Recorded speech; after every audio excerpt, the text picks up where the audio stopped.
We're back with another episode of B-Scar TV, and I have a very, very special guest today. My man, Brian Peters, aka BP. BP, how you doing, brother? Doing phenomenal. Hyped to get onto B-Scar TV. Crazy enough, I don't think this is your first time, because I think that back in the day, maybe you were on a B-Scar TV. Oh yeah, I guess. Because you had the Texan stuff streamed through you too, right?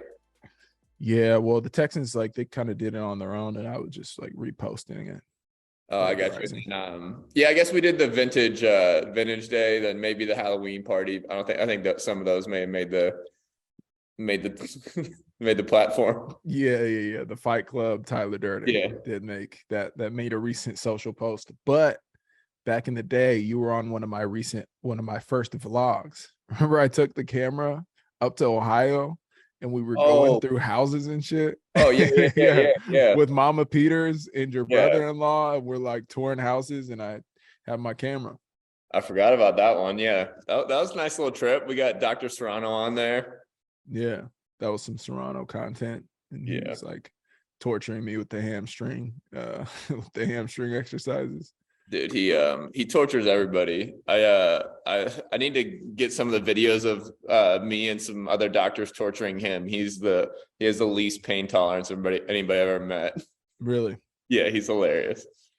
Yeah, Serrano, he's a knowledgeable guy. For everybody listening out there, Serrano is a doctor from Ohio that BP grew up with, that just knows a lot about performance and taking care of the body. Yeah, he's got a cool background. He's been formulating subs forever. He's been doing blood work for the legendary West Side barbell guys, all the dudes that were roided out.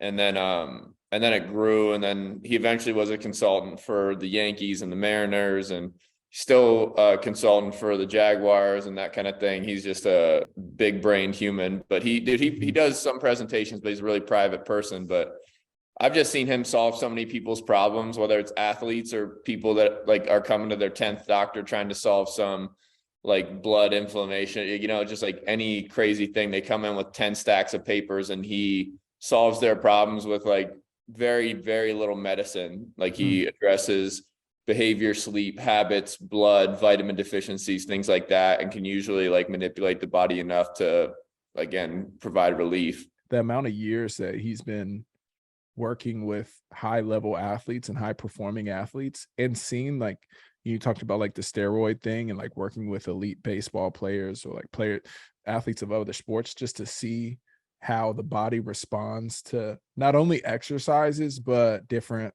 forms of medicine, steroids, all that experience, and then be able to look at a human body with a certain problem. I'm sure all that experience helps inform any type of answer he comes up with. Yeah, it's just he's everything's mastery and experience, and we get really good at football. He came from Puerto Rico to play baseball at Kansas State and fell in love with medicine and been inundated ever since. So he's been in it for 30 plus years. So his mastery, you just do, I don't think enough guys get blood work done anyways in the league. If you really want to be a high performer, you need to make sure you got good fuel in the tank, from red, white, basic blood cells and hematocrit levels, as far as oxygen carrying blood and that kind of thing. Then now you get into your ability to recover. If you're you have B deficiencies, D deficiencies, whatever it ends up being, those affect recovery, those affect cognition. Those are the separators in high performance.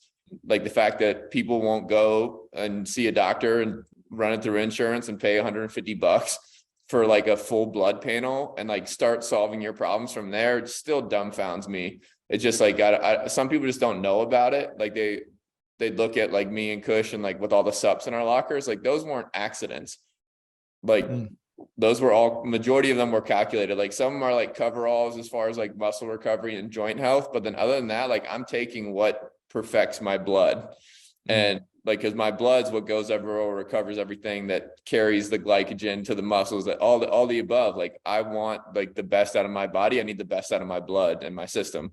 And so that's one of the most underutilized tools in sports, I think, is people getting blood work done and then proceeding accordingly. So you would say, to become a high performing athlete, or to reach that next level, having blood work done, having your blood taken, them like reading it, seeing where you're deficient, and then having your supplement program based around those deficiencies is probably like the first place to start. Simplest place to start. Like, you may not even feel some of the changes, but like then eventually, like, because a lot of this stuff takes time and takes a few weeks for them to catch. And like some people just want results now. So it's easy to take pre-workouts or like, again, like aminos. Like I feel a difference between when I take aminos and when I don't, as far as muscle soreness, like joints, like I'd say the fish oils, if you're taking high quality fish oils, you'll feel those, but like, it's kind of like subjective. And it's like why, like I try and tangibilize everything. And what I coach now is that like just a little more energy throughout the day, just like a little more mental clarity, the ability to focus longer. Like that's where a lot of this blood stuff shows up. And it's like that level of clarity. And like if you're not in tune with how you feel, like if you don't track it, if you don't journal it, if you don't like sit with yourself and like understand that, if you just go and bang some weights and then come home and eat your food, like, yeah, like if you're completely unconscious to how good you feel or day to day, the difference between like the same as like gauging whether like your CNS is shot.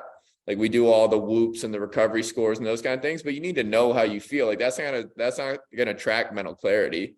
CNS affects that, but like that's not a separator. Like you need to know how you feel, and like everybody reacts differently to everything.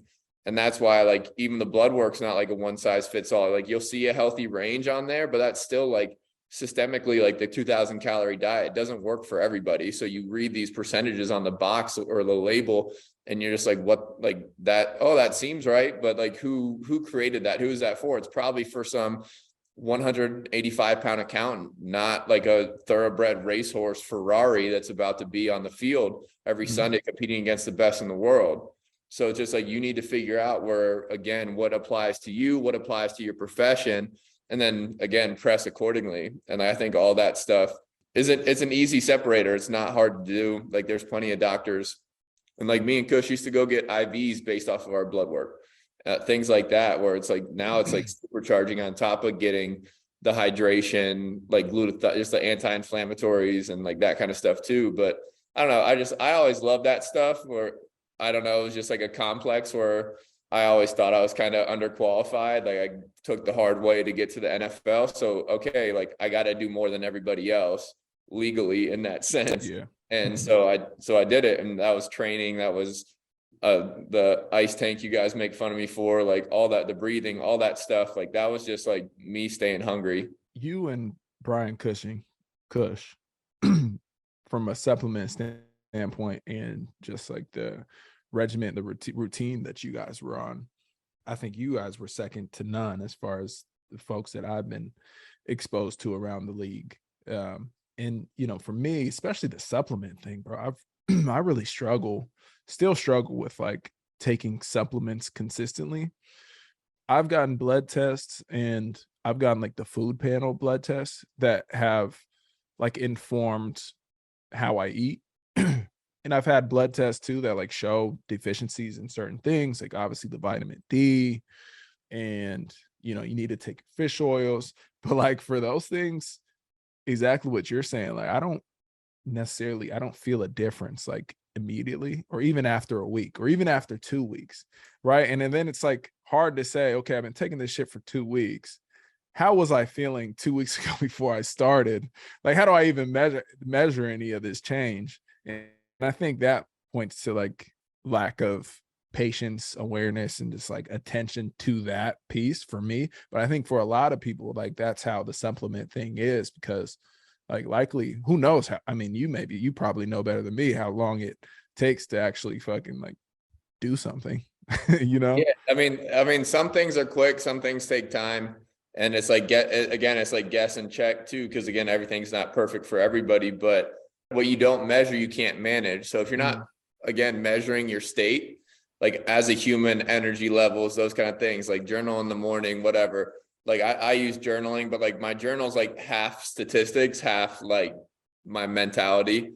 And so like, that's where it's like, okay, I got 7.5 hours of sleep. And then like, I can look back months from now and go like, okay, I sleep better. Like I have better days after 7.5 hours of sleep versus the days where I grip it and rip it and go work out at 4 a.m. Things like that, where it's just like, you can, in football, you can do that even more dialed, where it's like, because everybody tries, you'll see like a lot of guys go on and off diets and like the fads and those things come and go. Yeah. And they just like, they kind of gauge, like they just loose feel, but it's just not, I think it can just be elevated to now it's like, it's legit, you're a science project. Right.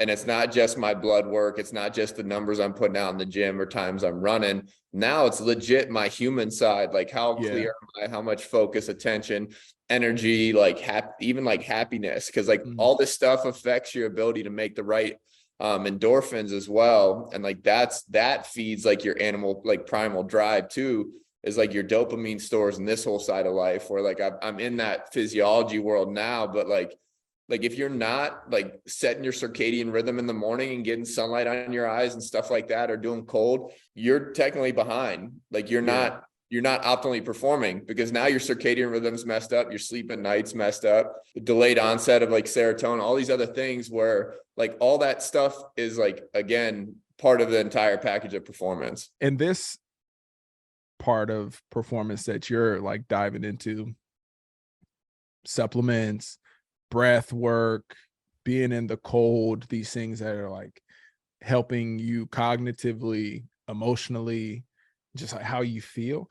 It's harder to invest in those things because you have to pay attention to how you feel, versus like when you train and when you're working out and when you change your diet, like there's some like physical manifestation of like how you actually look. You know what I mean? So if you work out hard, if you run, whatever, if you're maxing out, after 2 weeks, after 4 weeks, you look in the mirror and like, damn, okay, bet, like I see the change, and like I'm getting stronger too, so I can measure it. It's like easier.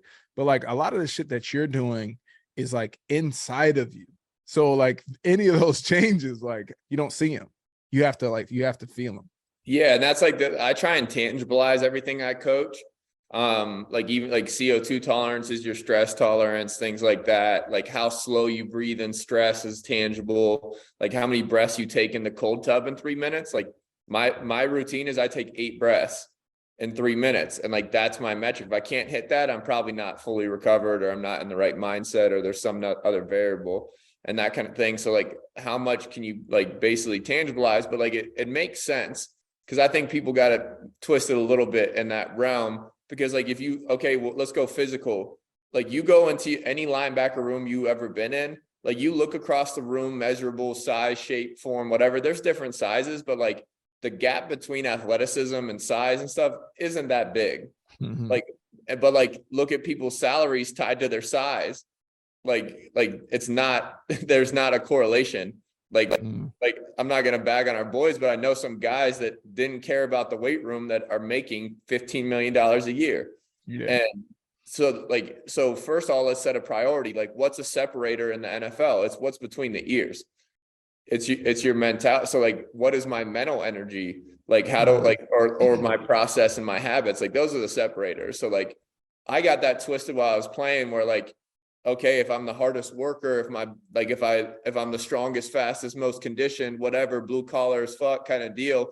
Yeah, it makes sense. Like, yeah, like for me to track and like get out what I put out, it's really easy to see in the weight room, but that's not the ultimate separator once you're already in the NFL.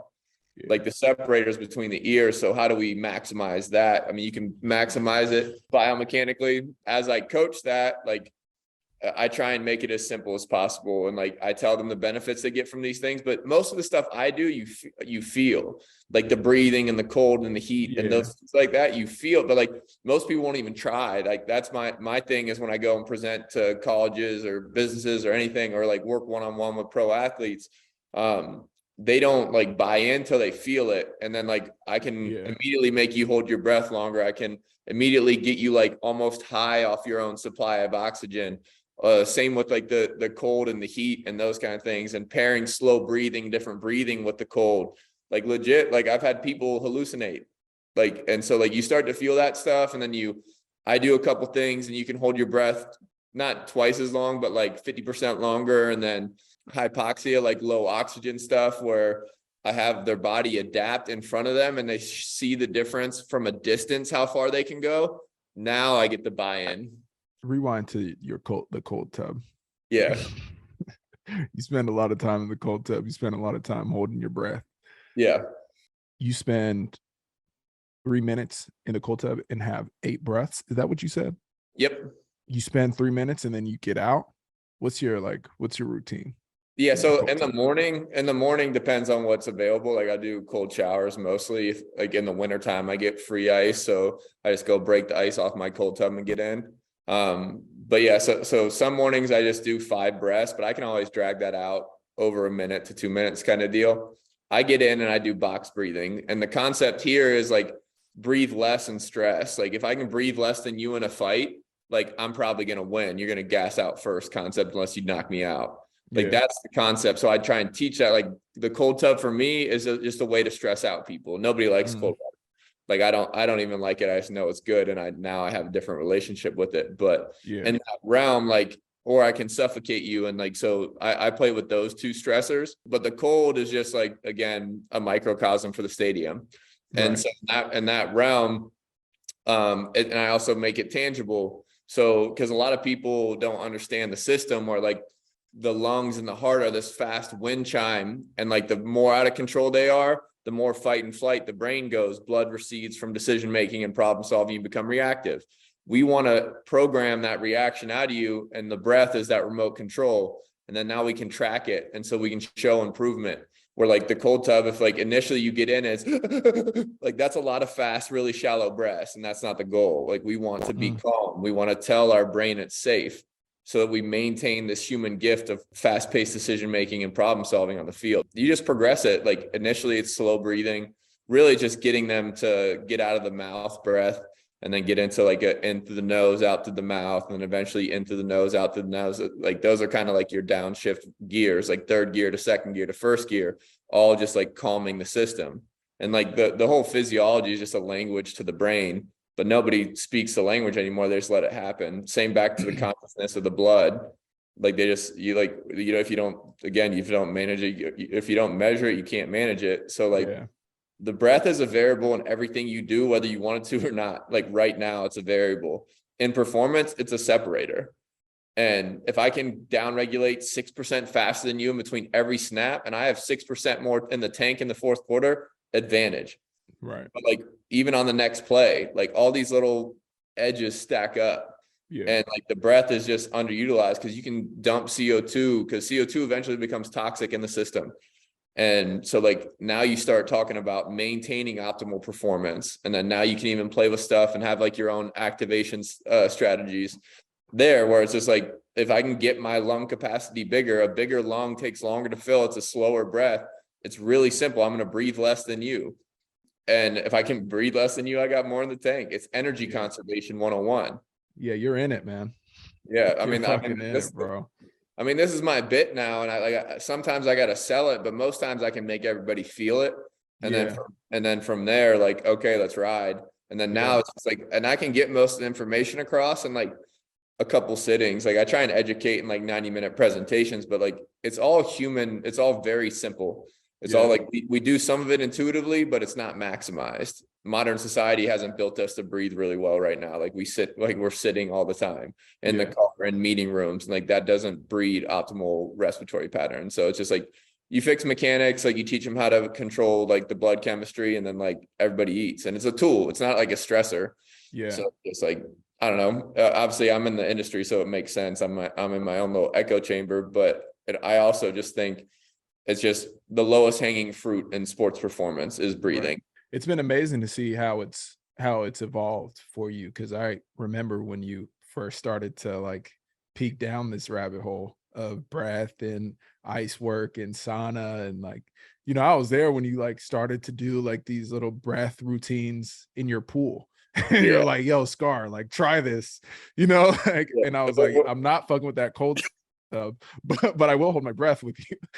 Like Yeah, and we were doing some of the wrong things for the right reasons, but like, I mean, it was tight to like, I mean, we were in there just dead man floating, holding our breath for a couple minutes. Like Yeah. that was, and that's what I found out. Like I found out that like the longer I held my breath, the less, like the more in general, like the more I focused on my breath, the more I heard other people breathe in performance. And like when I heard people dog out before me, my just awareness went up. Yeah. And then now, like I had another metric for basically like when there's blood in the water. I don't know. I looking for every advantage. Yeah, I'm gonna breathe less than my opponent. Right. Right. I think because it started for you when you started doing this research, like you were trying to find an edge for Yeah. yourself as you were like, getting towards like the back end of your career. And I don't probably doesn't even have anything to do with it, but just looking for an edge, period, not being the biggest dude in the room, not being the fastest dude in the room, whatever the case was, like you were doing it and researching for yourself to find an edge. And now to hear you talk about the shit now, it's like much different than when you were talking about it 3-4 years ago. Your knowledge base, you've clearly like taught a lot of these methods to athletes, to like other people in the industry. And it comes from a place where it was like a place of utility for you in the beginning when you got started, which I imagine it's helped you evolve in the way that it has from your knowledge base and the way that you teach. Yeah, just like in that realm, like we were just curious, like we were just like, and I think high competition breeds a lot of curiosity in the stuff, where it's just like everybody wants, like whether you're honing your ability to break down film or your supplements or like even your skill set and your hips or whatever it ends up being, like everybody's looking for the right coach, like the next edge of alignment, whatever it ends up being, even different techniques and man-to-man cover, stuff like that. You just know the high competitors are curious and then they hold that standard for their entire career. They find what works for them, and then but they stay curious, and then if they'll try new stuff, and if it adds value, they keep it. If it doesn't, like it's washed to the side. And I think everybody should always do that. Even like transitioning from sport, like people, like football players get thrust into that really quickly. Yeah. Where like now they don't have this structure, they don't have to be curious about football anymore, and that freedom weighs on a lot of guys. But like that mindset to like just continually test and work on different things and tweak and try and high perform at whatever you choose, like I think it's a superpower. And like all the high performers I've talked to have some level of curiosity on top of their sport, even and outside of sport too. Like that curiosity is so important for whatever you're trying to build, whether that's like the most high performing athlete or the best podcast or the best technology company. Curiosity is key. The more like, again, like I just think that keeps life interesting anyways. Like I think complacency is the biggest killer in all levels of sport and business, those kind of things, complacency and ego in general. So it's just like, how do you suffocate that? Like go suck at something else for a while. Like go suck at a new type of weightlifting or training, like those kind of things. Like, and like that just invigorates the mind. It invigorates mental activity. Cause like how like that stuff works, it takes a lot of energy when you introduce novelty to the brain. And so now, and like, that's why mastery is so cool, is because people become super efficient mentally too, and decision-making, reaction, those kind of things. Like that's a big side of mastery in sport, is they use less brain activity because it's subconscious to them now, a lot of it. And it's kind of like this scale where it's like, and cause I speak about this a lot when I coach breath, because most people are unconsciously incompetent of breathing. And so I start to shock them into conscious incompetence. And then eventually, like they'll eventually become competent. So they'll become consciously competent. And then the goal is to get it that full cycle where like good breathing and these tools are all just intuitive, and they're having pre-consciousness. So and you end up being unconsciously competent. And then now you can go pick up another thing to wash through the cycle. And so like in that realm, like every skill is like that. You didn't know you were a bad dresser till I told you. And then all right. Let's get it started then. Greatest Dragon. Okay. but in that realm, he has a Greatest Dragon shirt on. For those listening. I was making fun of his shirt. Yeah, but you don't know what you don't know. And then like the paradox of like the more you know, the less you know. Like, so it's just like the more you learn about football, you'll eventually learn that you know very little, because it's just a constant variable process where it's just like that's the way of the world. And it's just, so part of that process is like pulling and being curious to go through that, being bad at something again, or learning about blood work and like understanding it, like stuff like that. It's just like we need to push more people into that category and push everybody to remain curious. And then like you probably won't have a lot of people walking around like searching for meaning and being lost and depressed if they Right. stay really curious and Yeah, stay excited about life. that's real. Yeah. That's real.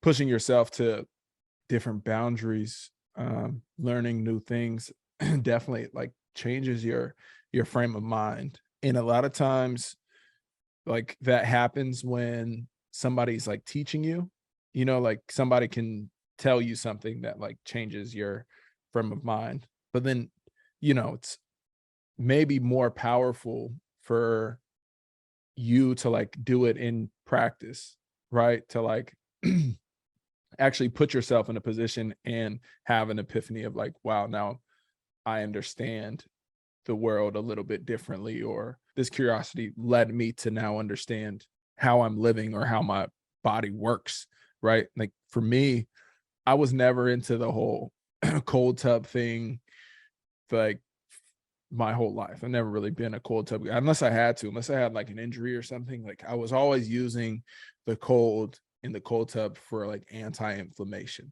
I wanted to like not have my ankle be as swollen, didn't want my knee to be as swollen. So if it like I wasn't dealing with any of that stuff, like I wasn't getting in the cold tub, and definitely wasn't getting in the cold tub up to my neck, But Yeah. And that's like in that realm, because like a lot of those things, I deal, because like I get into mental skills too. We fight a lot of those narratives, like where it's like, it's not for me. It's like that uncomfortable side of things where it's like, so this is an extreme example for you, but like, say you come out on like a backwoods trip with me, like it's going to be cold and maybe the weather comes in even heavier, and you chose not to prepare, like, or chose not to like have this relationship with cold before then, like you're going to react and your body's going to adapt to the stressor in real time, and like you're going to grow. But yeah, like now you start getting into like environmental growth that is like the world happens to you, and then you choose intentional growth here where it's like,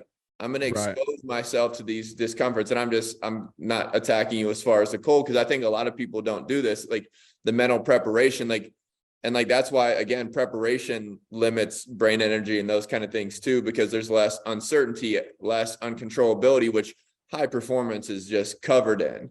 Like you yeah, never know what you're going to get, or they can always, everything can always change, so you want to limit uncertainty and uncontrollability. And so like obviously you can prepare to go out in the backwoods by experiencing more cold, but it's just, I think people need to look at that relationship with like, what direction am I going, but also like, what else can I be prepared for? And like basically intentional growth is like accepting these stressors even when they're not necessary. And so yeah, it's like that's just like a level of curiosity too, where I don't know, like I don't think everybody should be into the cold. Like I'm not like that in love with it in that capacity, but it's also just like there's opportunities to grow everywhere. And like yeah. but the world's really comfortable right now, so we need to intentionally put ourselves into discomfort. That's And real. my whole bit right now is just like, you need to treat pain with pain. I think that's massively underrated, and people don't pursue enough pain. Like doctors' jobs right now is to make everybody pain free, when the real solutions are like sun, sleep, no stress, work out, move your body. Like a lot of our problems would go away with that. We shouldn't strive to be pain free.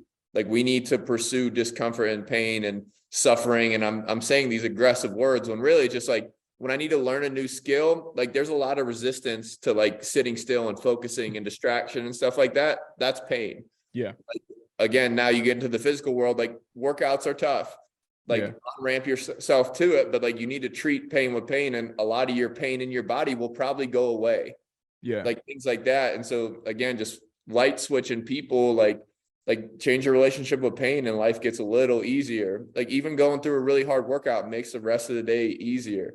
Gabby Reese said, like, she works out so she can be nicer to people like throughout the day, it's just like things like that. We have these like this energy system that needs to be spent. And if you don't spend it, where does that energy go? Maybe to the brain and emotions, Yeah. I was listening to Joe Rogan's podcast and he was talking to Ryan Holiday. So we're on a podcast sharing about a podcast with a guest who has a podcast. Yeah. Everybody's got a podcast. Everybody's got a mic, but I mean, if you got something to say it, so like, no, I love both those guys. So fire that. They were talking about, Ryan Holiday was on Joe's show and they were talking about how a lot of young people are no longer participating in sports and parents are allowing this, right? And, we just have less kids participating in athletics. And they were talking about like, there's a certain mindset in academia that sports, they don't fully see the total benefits that sports has on a young person's life and their thought process. And essentially what they got down to was when you're a kid and you're in a situation where like you're running sprints or you're like doing your whatever sport and you start to get uncomfortable, you're tired or you don't want to play. And then like you then overcome that, right? Like you do that last sprint or you show up to practice on that day because your parents told you like, yeah, you're going to go to practice today. You started this. We're going to finish this. The lessons that teaches you like subconsciously that like actually your mind has the most control of anything and your mind is in control of your body. Like, yes, they work together, but like your mind can overcome anything that your body can't. Right. And I actually I was listening to that podcast and then I finished, and this was during my workout and I finished my workout. I was over at House of Athlete, another podcast, Brennan Marshall's facility. And boom, I was going into the ice tub and I was like, fuck it, today I'm going to do a full body ice tub, and kind of taking that same thought process of like, the mind is more strong than like my body. I'm going to get in this ice tub and like, I was fucking freezing. Like, I don't like it, but I had this thought that like, damn, this is just a feeling that my body is having. Like my body just feels cold, but like my body also sometimes feels tired in a game or like feels fatigued when I'm training, but like you kind of go through that. Right. And like sometimes emotionally, like I feel sad or I feel disappointed or I feel happy or whatever, but like those emotions also pass too. And I kind of had this thought of like, damn, these are just feelings that I'm experiencing. And I'm kind of like training now my response to this like uncomfortable feeling that I'm having physically. Right. And it was like this, it was an epiphany for me, bro. And now like over the last probably 6 weeks, you'd be proud of me, bro. I've been getting in the ice tub like 4 days a week, 4-minute bouts, and just like breathing through it and just feeling like sometimes it's my fingers, sometimes it's my balls. Like sometimes, these different parts of my body are cold, but it's like fucking just let it pass, breathe through it, and then get out and like it's over. And I'm starting to find myself actually be more calm and like willing and like focused on my breathing and just like even just in normal life, being around like people or in these like social situations where sometimes you get like tense or like, it just feels chaotic because it's a little uncomfortable in certain settings or certain conversations, and just being able to like, it's almost like I've kind of started to train my response, like just breathe and like relax. And yeah, there's a lot there that, I mean, you said so much stuff that I love talking about in that realm where, I mean, I've been all over the place in this conversation where like, it makes sense. Like you're building a tolerance to like that level of not only like physical pain, but also that self-talk. Like you're learning how to talk to yourself in a dark place. And I think that's invaluable in that realm, because like, in essence, like now you start to tangibilize what's really happening too, is like, there's this book, Dopamine Nation by Anna Lemke, that's really cool, but she coaches it as like a teeter-totter. And so in essence, like the more you spend like being comfortable and making the easy choice and all those kind of things, the lever goes down. And what happens on this other end, so it's basically like pleasure and pain, your pain tolerance becomes really small. And by pain tolerance, I'm saying like that you're going to have like minimal pain tolerance means that you don't have a lot of emotions come up in that realm. So it makes sense to, again, spend more time. And that's where it's a tolerance. It gets easier and easier to push and choose pain and discomfort. And then now you get this healthy balance where now it's even like sympathetic, parasympathetic, but like just if we keep giving ourselves free dopamine and all these like easy choices, which where maybe kids like a lot of their life is really comfortable right now and they don't have to put up with a coach's shit if they choose not to play sports, you know? Yeah. So like, yeah, I'll choose comfort. Like I'll choose free food. Like all the above, where it's like, yeah, like that push makes a lot of sense. And then now you get into like the power of momentum, and one good decision leads to another. Those get easier and those get easier. And then even in like the world of mental health, like you kind of touched on it earlier, where like, I don't even think we should say mental health. Like we should take care of brain health first in that realm. If your brain's really healthy, like if you're sleeping, you're hydrated, you're doing all these things, like you're less prone to these, again, these negativity biased thoughts and things like that, where like that makes sense too. Cause in my world, your CO2 tolerance, like people kind of get breathing misconstrued where everybody thinks it's oxygen and that's the biggest thing, but CO2 is the magic in the breath world, where even how oxygen leaves your cells, like you need CO2 to be present so the pH in the blood can drop and then the oxygen will leave the red blood cell. So you actually really want, so like, again, a lot of people that are bad breathers or obese and out of shape, their mouth breathers are over breathing. So there's too much oxygen in their system and not enough CO2 to get it off the cell. So like their veins and everything constrict and they become really, really sensitive to carbon dioxide.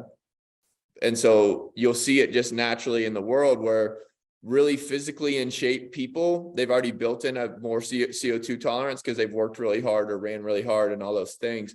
They're less prone to depression, anxiety, suicide, all these things. Why? They've already built in a tolerance to basically every breath is like helping them or hurting them. They already have this tolerance built in where they're less reactive. And then now you're intentionally talking about going into harder places like the cold tub and stuff like that. And then breathing less, which means if you're breathing less, that means more CO2 is being created at a very fragile, sensitive line. So, okay, like I'm becoming really tolerant to discomfort, but I'm also getting out of my head and I'm getting into my feel where most of the time, anybody I work with 9 times out of 10, their head's in the way.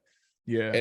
And like, so we turn breathing into a mental skill in the realm that you can always default to this and have a remote control to your state. Where if I'm anxious to talk to this person at this charity event or public speak or whatever it ends up being, okay, get out of your fucking head, get into your body and calm it down. And then now in that same psychology conversation, keep all your wits about you. Because like when you get really nervous, you don't have your entire prefrontal cortex access to it. So this all makes sense where it's like, okay, I'll train real hard. I'll breathe real slow and stress and condition that response. So next time I'm public speaking, which I'm not ecstatic about, but like I control my state and get my points across, or these, like whatever triggers you, know your triggers first and then control your physiology after that. And then most of the time it works out because you didn't create this tornado downward spiral in your head. What you're saying and what they're saying is incredibly logical, but it's hard. So it's like, okay, like humans have a really big problem with uncertainty and uncontrollability. Okay, give them a tool that can influence that. And then anxiety and stuff like that can go down because now I can have some measure of control in that. We're like the big problem that people don't realize is, like I always tell people, like, hey, when you sit on the couch and you eat your food and your chips and stuff like that, you're doing the right thing. Like I just mess with them and they're like, oh, really? Yeah. Well, like physiologically and like primally, it was very rare that we got food, water, and shelter and comfort and all these things. And so our body is designed when we have all of our necessities to rest and relax and stay comfortable until the next hunt, the next shelter build the next mate. It takes courage to get off the couch, but then like now you get to that treating, like basically getting comfortable being uncomfortable, or treating pain with pain, however you want to say it. Like that becomes a more worthy pursuit because you know who you're fighting.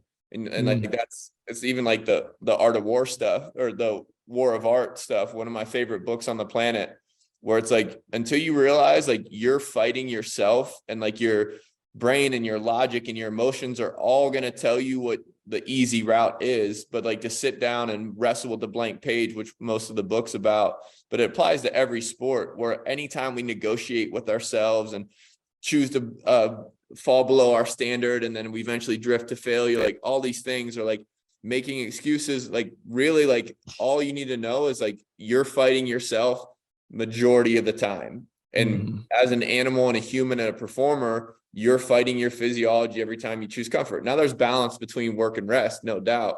And hopefully you can pair up your Netflix choices with your rest periods, but like it should never impede your decision to suffer. And then finding how that translates to like the other shit in your life too is important, and I'd be curious, like with you have a lot of endeavors between Chasing Edges podcast, Mind Strong, the Mind Strong project, and obviously you're teaching, you're fucking flying around the country or driving around the country, like sitting on panels, you're out in the woods doing God knows what. And all these things that you've learned from like putting yourself in uncomfortable situations, how is it handling, or how is it affecting your capacity to like perform at a high level in all of these different areas that you're maneuvering in? Yeah, it's a balance and it's always changing, but like I kind of like, I treat my own mental tool, and I coach it sometimes, but I always I always tangibilize my energy and like my time. And so I'm a battery.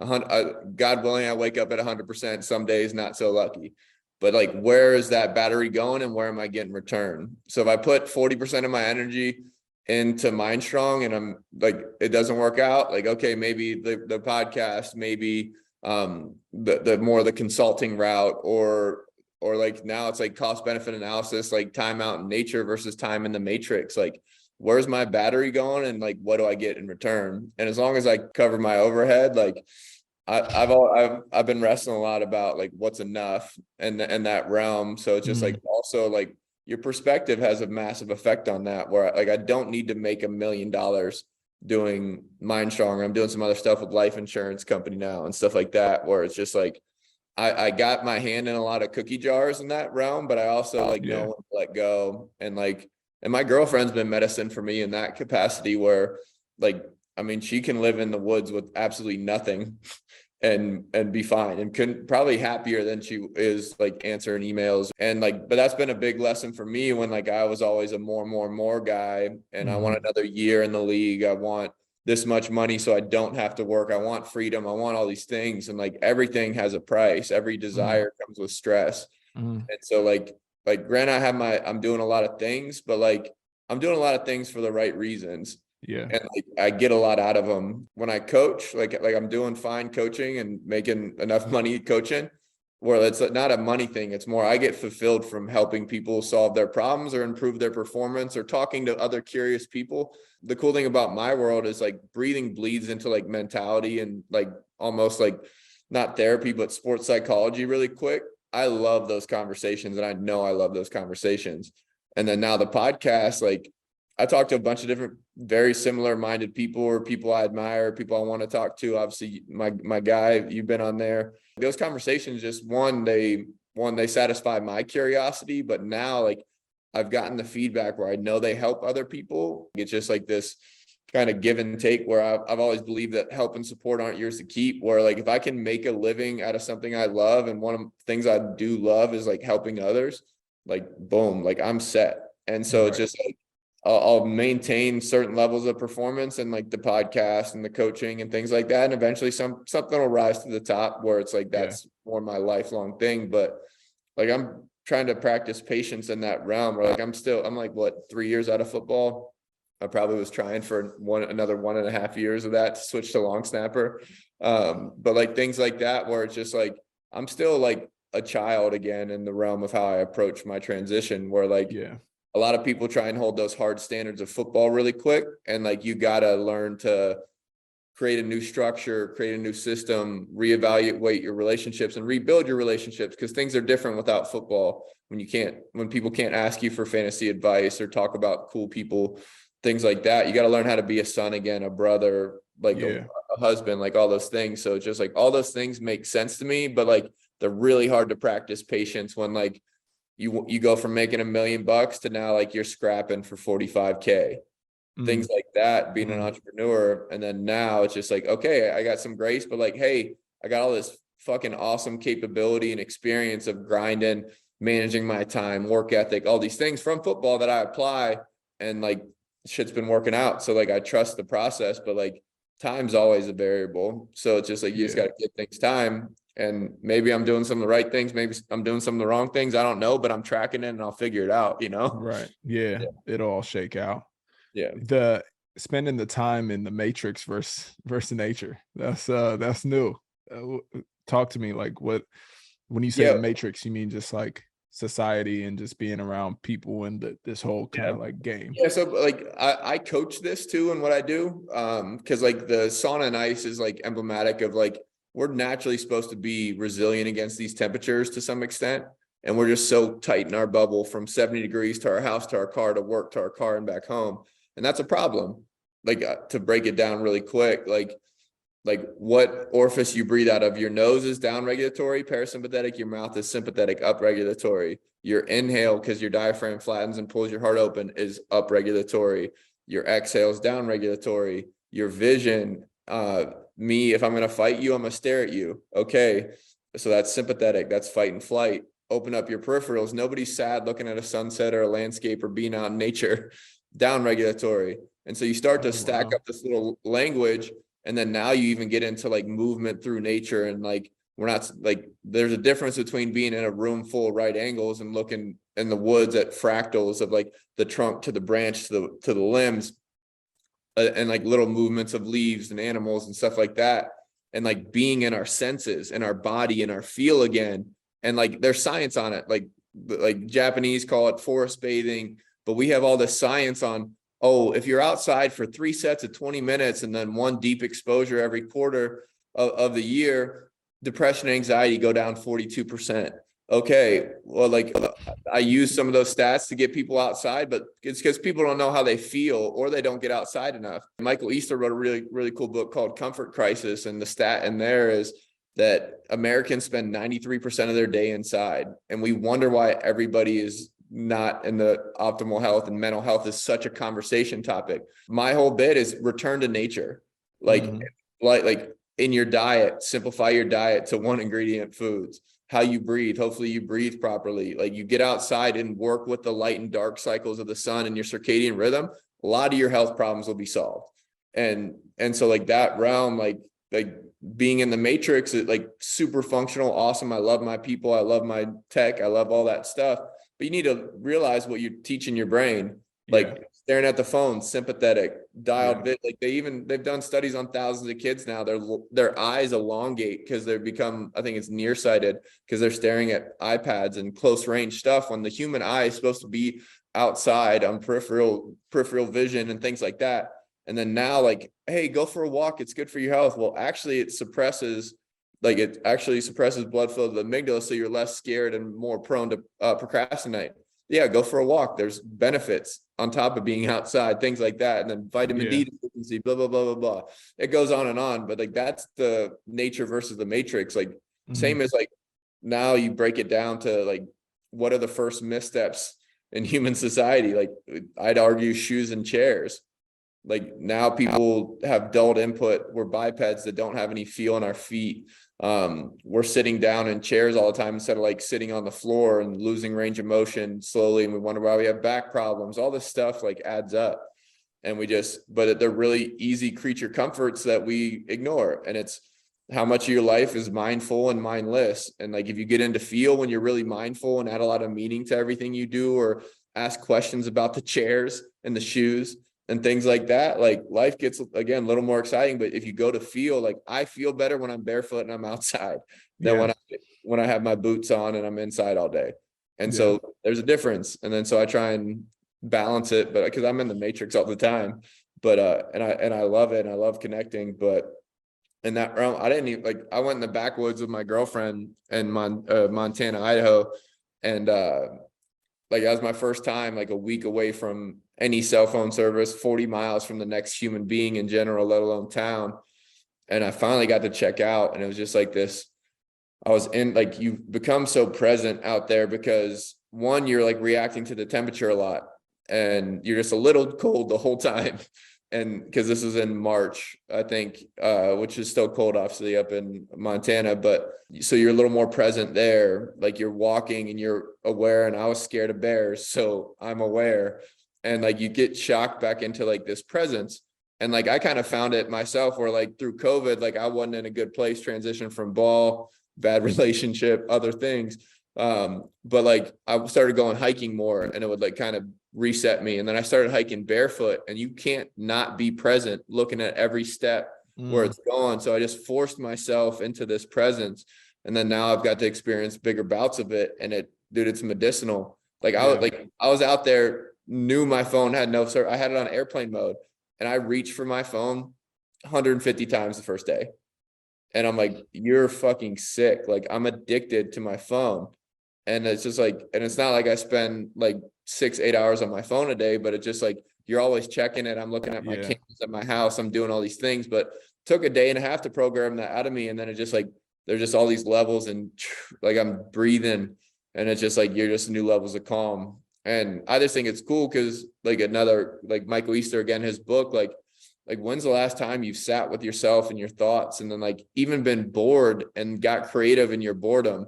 Like those are talents and skills that like I think are separators in the matrix.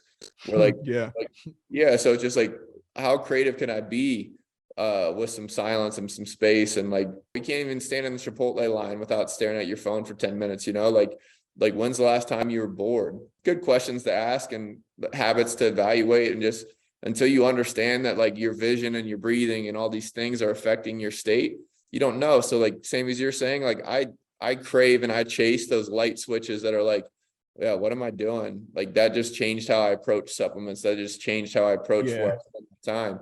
Yeah. And it's just like, that's why you keep good people around you. I keep good doctors and people around me that seem like they enjoy what they're doing or it's working for them. And I'll try just about friggin' anything in that realm, where it's just like, we always should evaluate our systems and try and improve and become more efficient. And efficiency is even like input, where it's like rest is productive.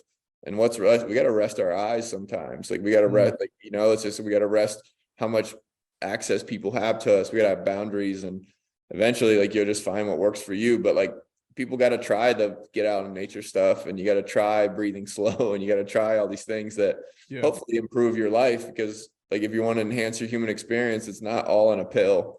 It's not all escape into a show and that's happiness. Nah, like I think everybody's like your potential and your energy and all those things are more like the root of happiness, and your growth are more the root of happiness, as opposed to just like this comfortable drift into the coffin. I agree with that. Enhance your human experience. That's it's a boy. So just like, I don't know, those are all worthy endeavors, but like I didn't even know like you don't know till you know.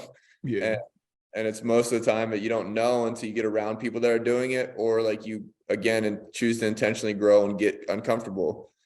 And so like my next thing is that hopefully I'm going out, I want to go out by myself in the backwoods. And then that's a whole nother level of solace or solitude where I haven't experienced that. Like I go on hikes by myself and stuff all the time, but like days by myself, I feel like I'll learn a lot about myself, you know?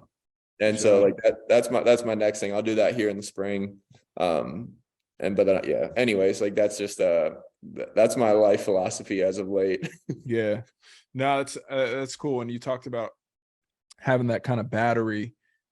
Because I found myself kind of visualizing my life into like have to see it in a different way. Like you talked about having your battery and like you're spending 40% of your battery on chasing edges. How are you getting part of that battery back? And then Yeah. I connected that with what you were saying about like parasympathetic versus sympathetic, and we said downgrading and upgrade, like, Down regulate and up regulating. Like that's right. the remote. Like you're Yeah. again, like, and that's where like the battery, like everybody should solve their sleep first. And like, so, because if you're not sleeping right, you're not going to have energy. And I always address that like with a battery, where if you plug your phone in at night and you wake up and it's at 60% battery, like you're going to get a new phone or you're going to get a new charger. We don't treat our bodies like that. Yeah. We'll wake up with no energy and we'll reach for stuff. So solve your sleep. And then like, hopefully you start with more of a battery, and then now you can, it's just tangibilizing it. And like, Yeah. people don't tangibilize their time. So many people don't aim directly at one thing and have one goal and like spend energy there and track it. They just kind of like, they go through life, and like, Yeah. that's cool for some people, not for me, but it Yeah. just, because you can't see your brain, you can't see your thoughts, you can't see all those things. So you got to either write them down, track them, or go by, like, you know, you got to figure out how to, again, tangibilize the intangible. And like a lot of mental skills, like the sports psychology world, goal setting, fear setting, visualization, like those are very subjective. How can we make it objective? And like, that's what I do with breathing on my tests. Like I have tests where I know, like, you can test yourself at any point in time and know what kind of where your CNS is at a little bit. And so Yeah. same as So the you can battery. measure your battery.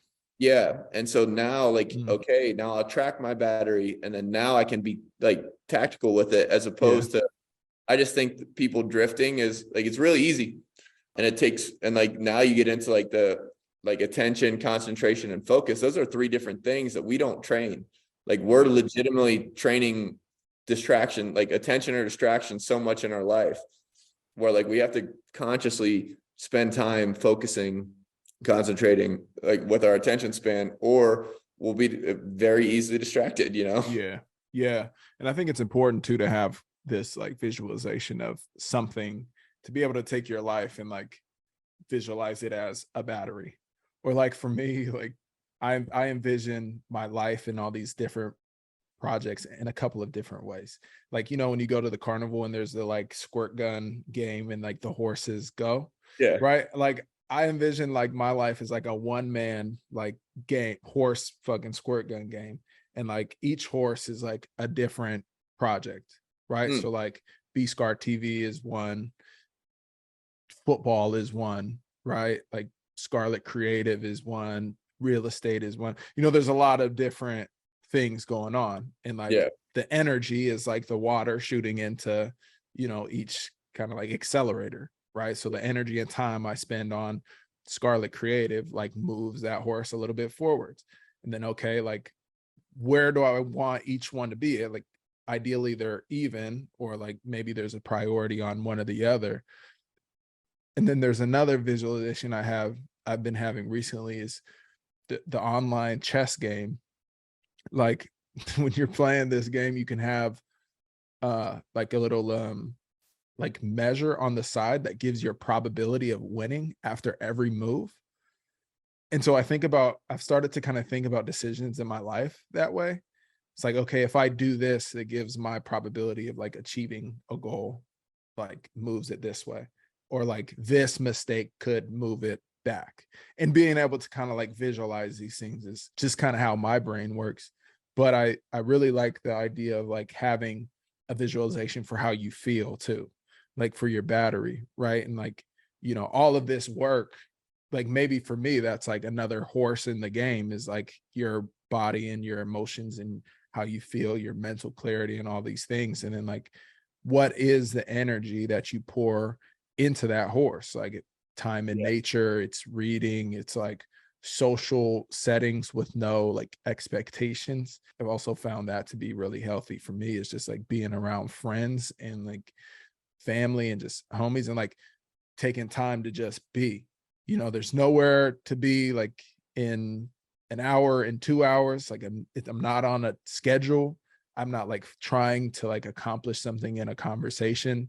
You know, a lot of my life seems to like, I guess, transactional. So like Yep. removing transaction, removing like expectation, like the nature thing has been huge for me too. I spent almost a week out in Idaho, and like same thing, put my phone away, like intentionally phone is off, like not fucking with it, hiking, just moving around and like connecting with the trees. Like sometimes, take my shoes off, feel the dirt, like hug the trees, the whole thing. And like, really start to feel a difference or just a calming. And then getting like, and not see a soul. Me and my girl went out there and we saw like two of the folks that live out there, like extended family, but that was it. And then after a week, like going back into the airport and being like shocked, like it's a lot of fucking people. It's like almost uncomfortable. But like, the calm that we were able to get from that time out there is almost similar to like the same type of calm that I think you find from certain, like the ice tub. We talked about that, like kind of forcing yourselves into certain discomfort, or your body just has like a response. And like I think the way I've been thinking about this recently, like I think we've gone down a similar rabbit hole, just paradigms are a little bit different. For me, it's like, how long have humans been around, right? Like thousands and thousands of years. How long have we had a phone? How long have we like had hot water? How long have we like sat in chairs, to your point? Like, okay, so if it's almost maybe just like a really little sliver, like 0.001% of our whole human existence has existed in the way that we're living now. Like our bodies are built actually for something totally different, right? Our bodies are like find comfort in like nature, in cold water, in like the ground, in like social settings, like no screens, like we find comfort. We've adapted in a much different lifestyle than we're currently living. So like, how do we, with that mindset, like how we reset, how we like refill our battery, I think takes on a different appearance. Yeah, no doubt. It's because like even in your horse analogy, like I don't think all that stuff's another horse. Like I think that's the water you're spraying with, Yeah, I like that. Yeah, I like that. Yeah, so like you Yeah. need a full tank of water, and like and the Mm. same thing in the battery. Like I don't care like you can have a bank battery. Like how do you fill that? Like it doesn't matter what world you apply it to. But yeah, dude, like you break down like the fad of cold tubs right now and that kind of thing. And maybe I'm just in an echo chamber, but I see everybody doing it now. It's like euphoric for people, and all it is, like people used to like same as like one of my favorite things about being in the backwoods is like taking like a bath in the river, and like that shit That make motherfucker cold. yeah. But like I can legit like tie some of the best memories I've ever had to like jumping into cold bodies of water, whether it's the ocean or New Mm, Zealand or wherever the hell I was. But it's just like yeah. it makes you feel alive. And I think everybody needs to feel a little more alive and a little less robot in that capacity, where like Yeah. even like being out in nature when you're not on the top of the food chain anymore, like that's humbling. It's the same as like looking up at the stars. Like if you don't look up at the stars and feel small, like something's wrong with you. You're a narcissist, It's just like Yeah. that realm. The world doesn't revolve around us. Like yeah, we're a one-time phenomenon on the planet, but at the same time, like there's so much bigger than us. Like it's just like that whole humbling side of nature. And the cool thing about nature is it's just this awesome equalizer. It doesn't matter what size you are, what color you are, any of those things. Nature is cause and effect. It treats you how you are. And like if you're unprepared, it'll treat you like that. Like Yeah. if you're unconditioned, it'll treat you like that. And Yeah. that's a quality. Nature is a quality. And like Mhm. if we want to get out of, like I always like the saying that men argue and nature acts. And like we can argue about all who's better, what political party's right, left, whatever the hell. But like nature keeps doing its thing. It's going to be here long after we're gone. So it's just like, Yeah. let's respect that a little bit more and stop Yeah. being ignorant to the fact where like we can't have eternal daylight. We can have electricity, but like it doesn't mean we get to stay up as late as we want and expect our human and our battery to be full. Yeah. And it's like that's why my whole push is return to nature, and it's logical. And Yeah. it's, but until you like snap to get someone flips a light switch for you and says, hey, this is real, Like you like see how you feel when you get a little bit away from all your comfort. And same with the breathing. Like, dude, I can give people the wrong breathing stuff, and majority of the time they're going to feel different or better, like most likely both. And so just like, cause you start playing with people's natural and like calmer tones, but we've just been so locked in all this stimulation for so long. We don't even know what it's like to breathe slow for 5 minutes. Yeah. And so just like push people to feel, push people back to nature, or at least natural patterns and things. And I just think life gets a little easier, because I think all this, the breathing and the cold and all these stuff and the saunas, they're all becoming popular because they're a symptom of our time. Where like the mental health thing's a problem. We need to learn how to mitigate that. Breathing's the remote control, or like the cold is a release or forced meditation where you can't be thinking about your email and stuff, whatever. And the pendulum's swinging back slowly, where like even like the people coming through Montana and just the people experimenting with meditation and things like that, like it's going up because like people are like, as much as I bagged on the Matrix and the sheep and that kind of thing, like people know when they feel bad. And like right now, everybody goes to the doctor and gets a pill, but I think more people are looking elsewhere and back in nature. So I think it's for sure. Yeah. Shit, man. I have a business venture. I think that your return to nature theme, I think that it's going to be a trend over the next like 50 years. Yeah. And buying land and having little like remote kind of like off the grid type of feeling, no screens, just kind of like old school living, cabin style.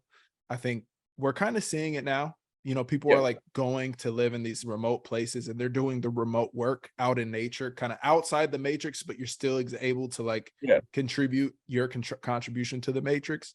Yeah. I think, bro, because like it's not going to, the time we spend in technology, it's not going to stop. It's going to continue to grow until it really has an apparent effect on like our physical being and on our health, and maybe even beyond that point. But like there will be more of a push to like, hey, get back in nature. This is like going to reset you. This is going to keep you more healthy. And the people who have that shit set up at that time, make some money, man. Yeah, got to be ahead of the movement. But yeah, just like, and like the whole world's not even developed into the technology era yet either. And they'll have been closer to the natural way of living, and hopefully they can manage it better. But still, like, yeah, the matrix and technology is a tool. Use it as a tool, have a boundary on it, and get the fuck outside, you know? Yeah. God damn, it's been a good conversation with you, BP. Always is, brother. I learned some shit from you every time that we talk, and I appreciate you spending some time here with B-Scar TV. You got a lot going on. Chasing Edges is fucking thriving. Mind Strong is doing doing its thing. You're coaching. So yeah, anybody want to know how to breathe, check out Brian Peters and Chasing Edges. Yeah, well, shout out to Scarlett Creative Team as well. You guys got the podcast and everything off the ground, and I'm greatly appreciative of that as well. So shout out to the crew, and Caroline, obviously she's listening in too, but my people. Hell yeah. Before we let you go, brother, we got some high quality questions for you. So collect yourself, is this like rapid fire, or is this kinda not super rapid, but we're firing. So collect yourself, take a nasal breath. I don't shop vintage. Well, hey, you actually have the theme of our first question. What is your favorite piece of clothing, shoes, or accessory that you own? My initial response was bare feet, and my second, I also don't lungs. Yeah. My skin. Yeah.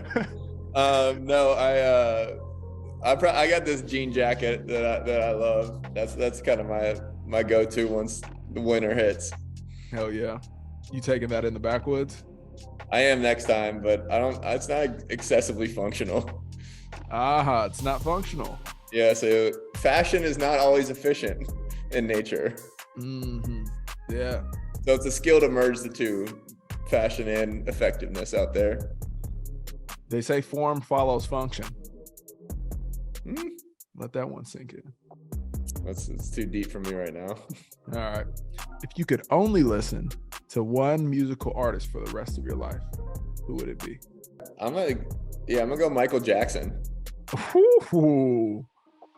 Yeah, I mean, just the spectrum of all his songs, bangers, and like, if I got to choose something, like I want something I can go to for up tempo / sing along / karaoke. Yeah. Like this whole like encompassing, yeah. And then you can always like just flip on Man in the Mirror and just like, okay, I got this. Right. Yeah. That's a good response right there. I like that.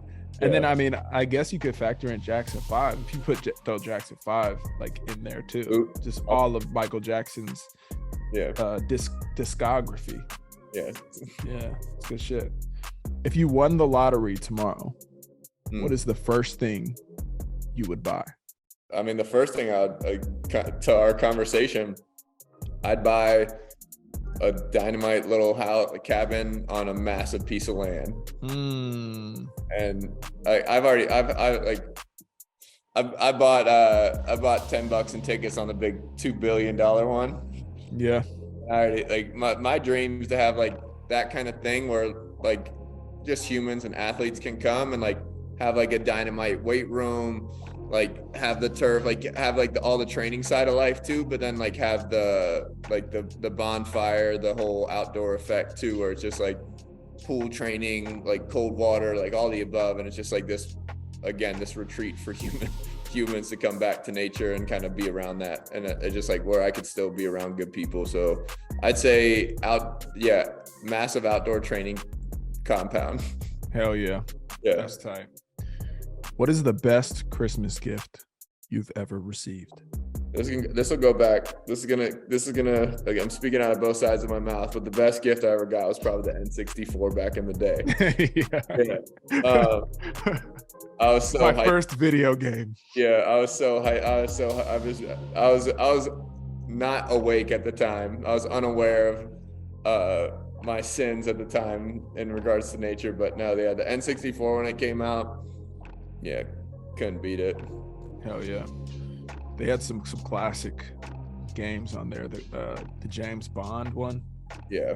The Mario games. Yeah, Mario Kart went hard. Then James Bond obviously was one of the big come ups, and then they had like the snowboarding and like Tony Hawk and all those things were hitting. Hell yeah. Well, shit, man. I guess for the audience, just disclosure. Brian Peters and I play ball back together with the Texans from 2016 through 19. 19? I left like 18 season. Yeah, I left March of 19, but I was still down in Houston with you for a little bit of that. Yeah. So spent our years in Houston covering punts and kickoffs and all that good stuff together. And BP had a crazy journey to the league, as he says, took the scenic route. Yeah. And now is off doing all kinds of cool shit. Yeah, I was hoping the Brazil story would come up at some point. God damn. What a story that was. Oh man. The boys pulled up to the airport not knowing we needed Brazilian visa. So we booked the trip to Brazil 36 hours in advance or something like that. And they're going to they let you go that you're about to go to Brazil and get denied. And the lady, the lady at the desk goes like, "Can I see your visa, sweetie?" I go, "My Visa credit card?" She goes, "No, your Brazilian visa." But then we went through 24 hours debacle, like Brazilian consulate, post office, pictures, like, and got everything done and caught the flight the next day. Man, bro, if you didn't give the wink and the smile to the woman at the desk at the Brazilian consulate, we wouldn't have made it. Yeah. But old BP worked his charm. Next thing you know, we cut the line. They expedite our Brazilian visa, which when they asked for my shit at the airport, Brazilian visa? You mean my passport? My passport's right here. Yeah. No, sir. You need a Brazilian visa to get into the country. Yeah, that was crazy, man. And what a trip. That was a good ass trip. Yeah, that was awesome. But Rio de Janeiro. yeah, maybe another podcast will cover all the juicy hot gossip from the trip. No doubt. Anyways, man, I appreciate you taking the time. Good chopping up with you. Easy, always a pleasure. And this has been another episode of B-Scar TV. Please leave us a comment, a suggestion, some constructive criticism, because we are in the pursuit of high quality content. And as we both know, it's an endless pursuit. Catch y'all next time. Rate, like, subscribe, unsubscribe, then resubscribe. Hit them all. We're the talking whole fucking shit. Apple Podcasts, Spotify, YouTube. Holler at the boys, B-Scar TV. Come on now. Come on.